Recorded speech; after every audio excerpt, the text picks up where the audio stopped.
I'm going to show you some techniques about making optic glass. This is an example I made a little while ago. This is rather large and maybe a little bit out of your league yet, but to start with, I've got a very nice little dish here that is pretty easy to make, not too expensive either. So yeah, I'll go take you through the details of how to make it efficiently and effectively without ending up with too much wastage. First of all, you're going to need some paper, pencils, rubber, rulers, and to have a think about the size of the glass you're using. Now, you get the texture sheets in this size, in the 30 by 30 centimetre glass. And we're not going to use all of that because that would be a lot of glass, but you're going to need about half of it to make a dish about this big. So this one started off with 14 centimetres. Now 14 centimetres is a good choice of length of the sides because your string of glass comes in 45 centimetre pieces. Now these can be divided into thirds then, so you're not ending with a lot of wastage, maybe about a centimetre or two, and so you end up with a good coverage of your glass. First thing I'd advise you to do is draw a plan. Don't go straight in there because you don't want to be wasting your glass. It's expensive stuff.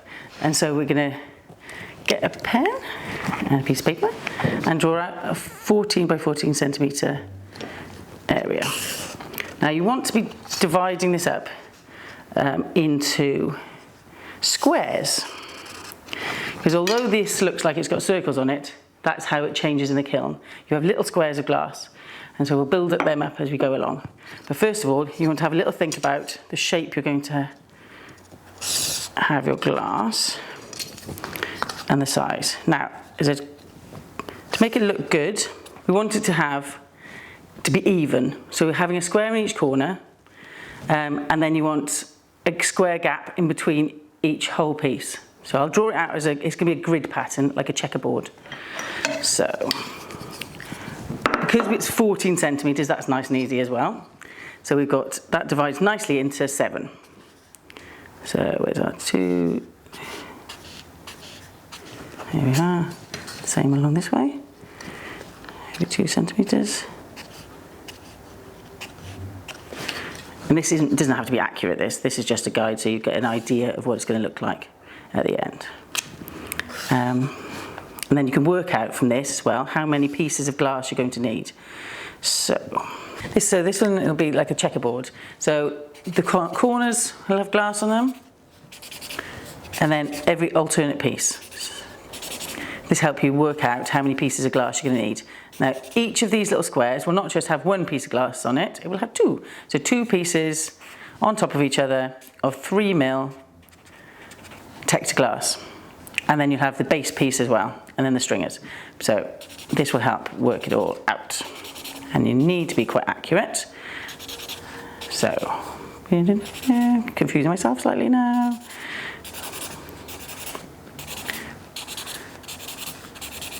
Right. So we're getting 1, 2, 3, 4, 5, 6, 7, 8, 9, 10, 11, 12, 13, 14, 15, 16, 17, 18, 19, 20, 21, 22, 23, 24, 25. 25 times by 2 equals 50 pieces. So it's quite a bit of cutting, but it's all pretty simple and it's all straight lines. Right, so we're going to go for cutting some glass now. So we know this is going to be 14 centimetres by 14 centimetres. Luckily on the board below we've got a nice little grid, and I'm assuming everybody knows how to cut glass if we're going to be doing this. This really isn't for beginners, it needs a bit of a knowledge of cutting glass. So you want a nice straight line all the way around. So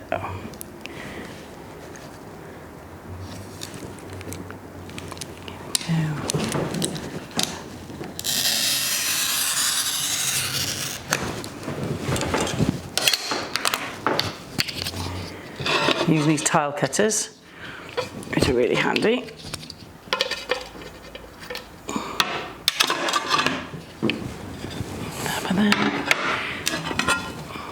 Check Check our measurements. Yep. Again, the other way. Remember to cut on the smooth side as well, not the lumpy side. I don't know if you can see the difference. It's quite textured on one side and smooth on the other. And it's always easier to cut the smooth side.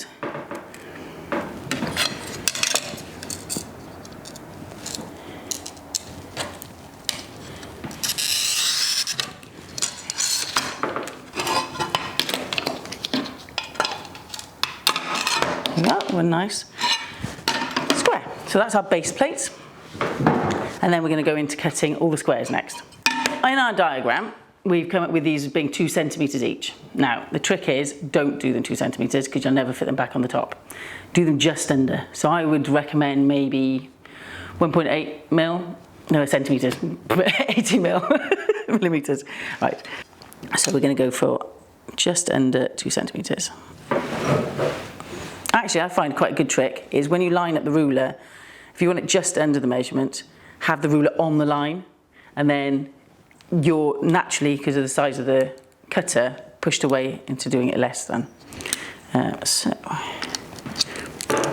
again, 1.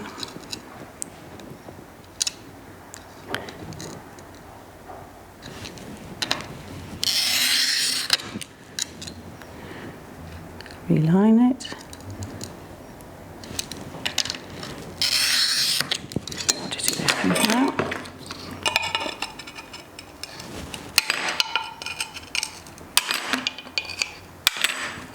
Let's see how many we get out of these. So now you will be getting lots of little bits of glass everywhere. I've normally got a little tub, because you don't want to be getting these little shards in your fingers. So just brush up regularly. Keep your workspace clean.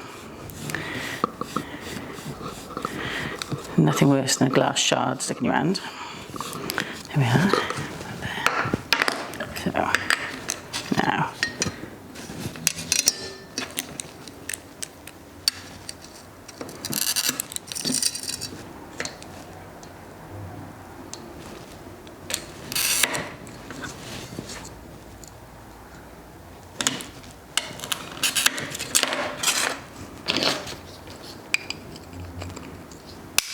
So now you can do them like these, which makes it nice and tidy. But sometimes it's a little bit boring. I quite like doing that. So, also, always have a little tub. Put your extra bits of glass in you don't need, so you don't get confused about where they're going. Once you've started cutting, unless you've been keeping count, which I haven't, I'm going to put them out on my template to work out how many I've got the right amount. So you can put them in little pairs on top of each other in this. You don't have to be too worried about it. But you can work out then how many you've done, how many more you've got to do. So you're going to probably use about the same, slightly over what you've already made for the base plate. So it's just almost exactly the same amount of glass, but 1 extra square. So there we are. Just pop them on there. We're going to have a little look how many more we've got to do. So we've got a few left to go. So we've got the one left over there.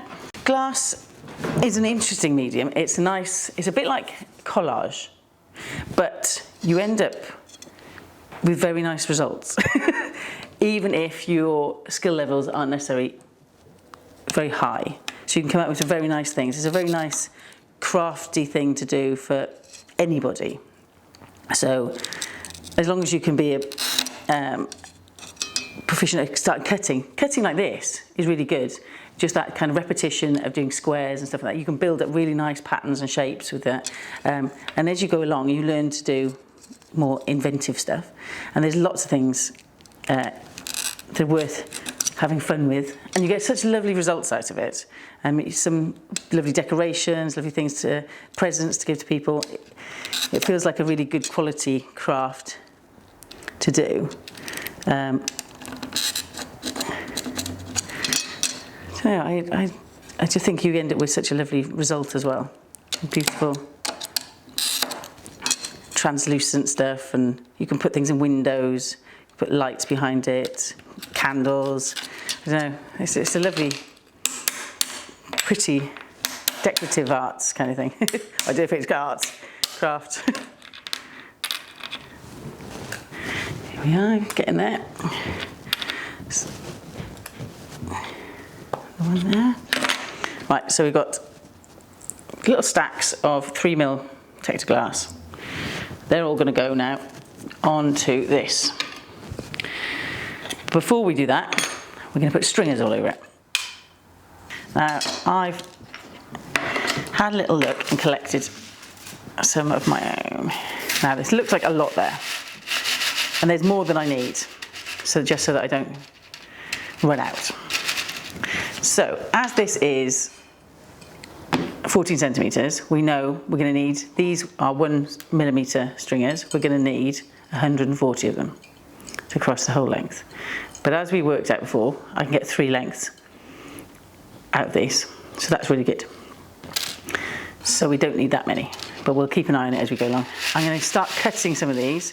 Now they're a little bit fiddly and they tend to splinter if you're not careful, but I can show you a little trick of how to cut them. So we take a couple of these. Actually, maybe I should put a piece of paper underneath so you can see the colour. Because on the board, they just look green, which they are. But there is a bit of colour, a bit of variation. I've got a couple of pieces of yellow in there. And I've got this aventurine green, and then this nice kind of grassy green, which is see-through. So it'll have a nice pattern when we're finished. So if I take a couple of these, move the paper out a little way. And we're going to just put these 3 here. Now line them up. And again, like we did with the little squares, you want this to be slightly under, but only just. You don't want it really overhanging the edge, because it can look quite untidy. So a nice little trick with this is a rubber. Hold it nice and steady. So a nice little flat rubber. Think about where you're going to go. So you want 14 centimetres. Hold them there. Now, you're not looking for the kind of crack sound you may when you cut the big glass, the sheets of glass. This, you're just trying to leave a little tiny indentation on the top of them. That should be enough. Now if I carefully slide that off, you should be able to keep them in the same position and bend them. So there we are. A little bit fell off there. But there we are. So we've got 3 cut. And carry on. Do some more. Same pieces. Sometimes get little jagged ends. They're quite good to snap off. Otherwise they can leave little white specks on your picture and your texture glass. There we go. Again, look for our 14 centimetres. Make sure you count. Just measure twice, is it? Cut once. So again. Oh.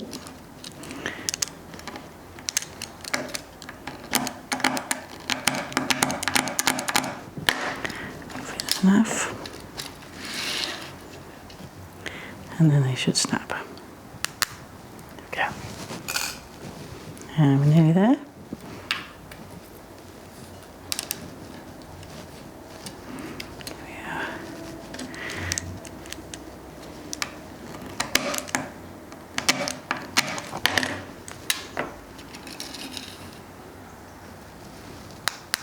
There we go. Now we've done 9 pieces. Now we need another 131. It's going to be a while. All these little scraps, don't throw them away, keep them. They're great for little projects. A little shard. Right then, let's do some more.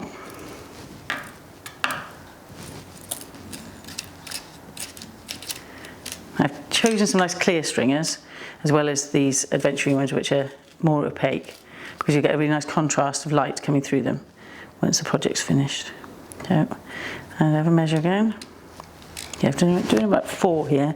That's probably about the maximum amount you want to cut in one go, I'd say. After that it gets a bit too unwieldy.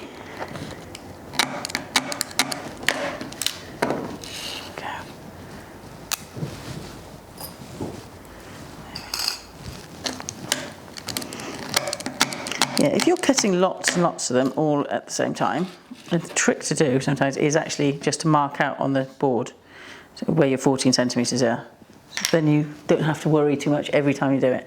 So So you need to cut as many of these stringers, so 140, to cover the whole of the base. I think we've got enough, so we're going to just have a little look. I'm going to move it over onto the paper so I can have a little look. So we can move all these extra pieces out of the way. Put them back in here. Easy to get another one out if we need it. All we're doing now is just checking that we have got enough to cover the whole surface.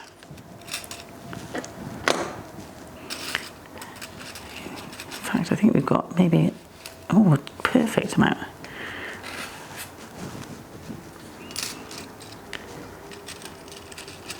Just jiggle them down. Oh, we may have got a little extra. That's all right. So what we want to have a think about now is a pattern. Do we want it in a pattern? Do we want it to be random? Because it could look quite nice just like that. Or you can do really nice little patterns where you start off with, say, all the dark colours in the centre and get lighter as you go out. Or something like that. But I'm not really that worried about the pattern. I quite like it a bit random. But maybe hoik out a couple and just drop them in where you've got big lumps of one colour, because that won't look as good. You want it to be stripy. You want there to be something. So what do we think? It's getting very stripy now. The good thing, if you're only using two colours, actually, when you mix them up and you lay them out, they quite often end up in a pattern, because that's just the way they work, which is really nice. Less fiddly then. Where should we put this one? Put that over there. I think that looks quite nice. Right, and what I'm going to do now is start to put a bit of glue on. You don't want a lot of the glue, but just a little bit. So we're going to put a little line of it across this one end. And then we're going to do the same this side. And one through the middle. There we go.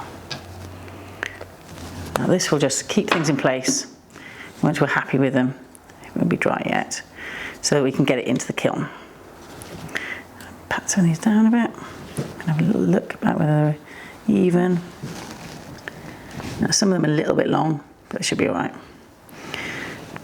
Let's see if we can squeeze another one on the end. What we're going to do now is take this to the kiln with our little pieces and build the rest in the kiln.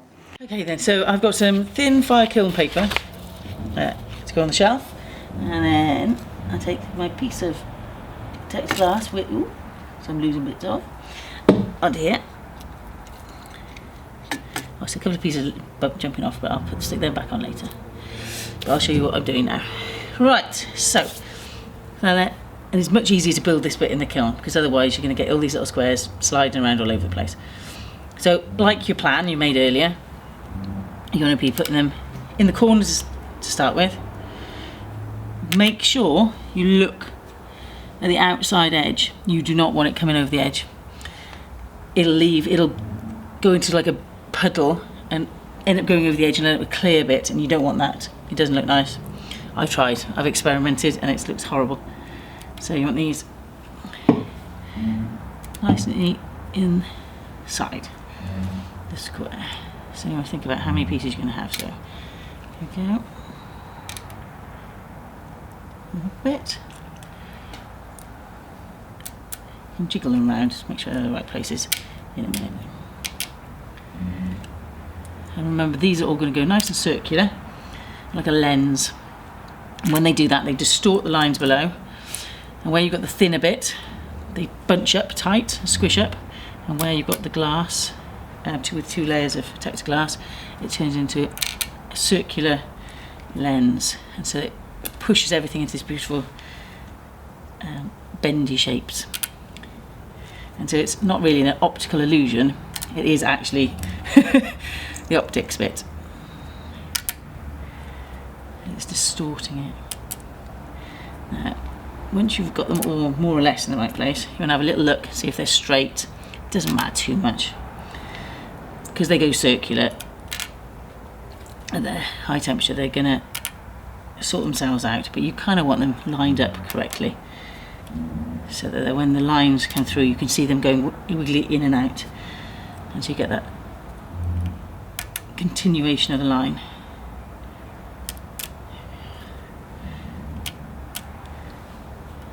So have a little look where you've got a bit more room up here. These are a bit bunched up. All up, look at this outside edge. Sticking out loads over there. So you really want to get around the back as well, have a really good look. So getting into your kiln almost. Just check it's all right. That looks pretty good to me. So now it's ready to fire, but you wouldn't be doing it on a normal firing schedule. It's not a full fuse or a tack or a slump. It's got its own special schedule because you've got that height difference. You've got a centimetre in height in one area to 4 mil. You need to have a proper firing schedule, but we'll give you all the information for that at the end. The squares, if you do a full fuse in the kiln, squares will go circular. It is just the nature of it. These turn into a liquid, and like any liquid, if you drop a bit of water on a table, it turns into a ball quite often, and it's in the kiln that's what happens. These turn into liquids, and they are liquids all the time, and then we are going to make this go into that shape and then control what it does. So glass wants to be 6 mil. It's just its happiest level. So if you put it on a really high fire, everything will level up. So in these places where the 4 mil is, that wants to get to 6 mil, and this where it's a centimetre wants to go to 6 mil. So they swap thickness, kind of. Some of it just splurges across, and yeah, and everything evens out. So you should end up with more or less a flat piece at the end, with a little bit of undulation. But you get really beautiful patterns then of these lines that swirl in and out because they've been squished around by the liquid glass. Last time we saw this piece, it was going in for a firing. Since then, I have slumped it as well. So it went into a nice deep mould, and it's come out like this. As you can see, it's now flattened out, so that where it was a centimetre thick, it is levelled off to the same thickness as where it was, 4 millimetres thick. That's good. And I've now slumped it into lovely shape, so you can see all the lovely shapes and patterns, and the way that it's pushed the straight lines we had into these lovely shapes, these wiggly lines. And you've got these optical pieces in the centre where it's splayed them out.